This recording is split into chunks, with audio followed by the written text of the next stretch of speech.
मित्रांनो, स्वागत आहे तुमचं माझ्या न्यू मिनी ब्लॉग मध्ये।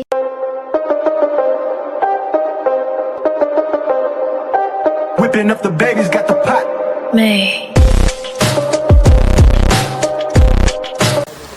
तर मित्रांनो, आम्ही आलतो किनाऱ्यावरची बोट बघण्यासाठी, पण आम्हाला येऊपर्यंत बोटच तोडून टाकली।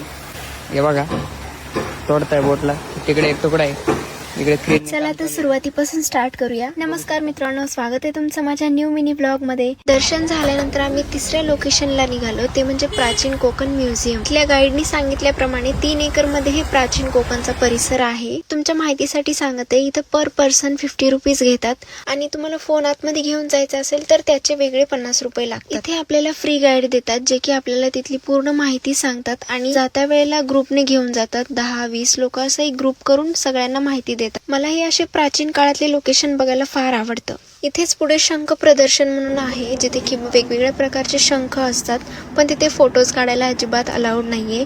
पण शेटनी काय केलं, बाहेरूनच कॅमेरा झूम करून एकदम प्रॉपर सगळे व्हिडिओज घेतले होते। आणि इथेच सेल साठी मोत्यांचे ज्वेलरी सुद्धा अवेलेबल आहेत। इयरिंगची स्टार्टिंग प्राइस 130 पासून आहे आणि ते ओरिजिनल मोती असल्यामुळे प्राइस तर एक्सपेन्सिव्ह असणारच आहे। याच्या नंतरचं लोकेशन आम्ही ठरवलं नव्हतं, रोडला जे दिसेल तिथेच थांबलो होतो, पण एवढ्या आनंदात मी खाली उतरले होते।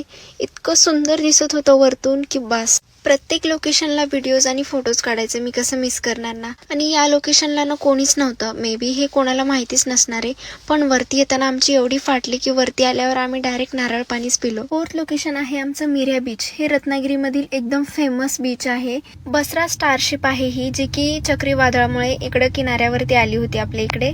लाटांमुळे याचे 2 तुकडे झालेले आहेत, त्याच्यामुळे हे भंगारात विकण्यात आलेले आहे। जर डिसेंबर पर्यंत कोकणला जाणार असाल तर या बीचला नक्की व्हिजिट करा, कारण की ती शिप अतिशय सुंदर आहे। तर या बीच वरती खरंच खूप जास्त शांतता आहे, खूप भारी वाटेल आणि मेन म्हणजे सनसेट तिथला बघण्यासाठी अतिशय सुंदर आहे। हा असा होता आमचा डे 1, जो की रत्नागिरीमध्ये आम्ही काढला। आम्ही नेक्स्ट डेस्टिनेशनला गेलो, ते की मालवणला जायचं होतं आम्हाला, पण त्याच्या अलीकडेच देवगड बीच आहे, तो सुद्धा खूप सुंदर आहे।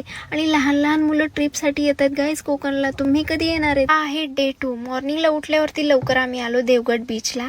ॲज युजल या बीचला पण कोणीच नव्हतं। इथे लाटांचा आवाज एवढा जोरात येत होता की बस। पण फोटोशूट साठी एकदम बेस्ट लोकेशन आहे, जे की रत्नागिरी पासून मे बी 100-105 किलोमीटर आहे। आणि हे आहे आमच्या दोघांचा आजचा आउटफिट। गाईज आज माझे होते। चला तर मग हा बाय बाय, भेटूया नेक्स्ट ब्लॉग मध्ये। Stay tune for next blog.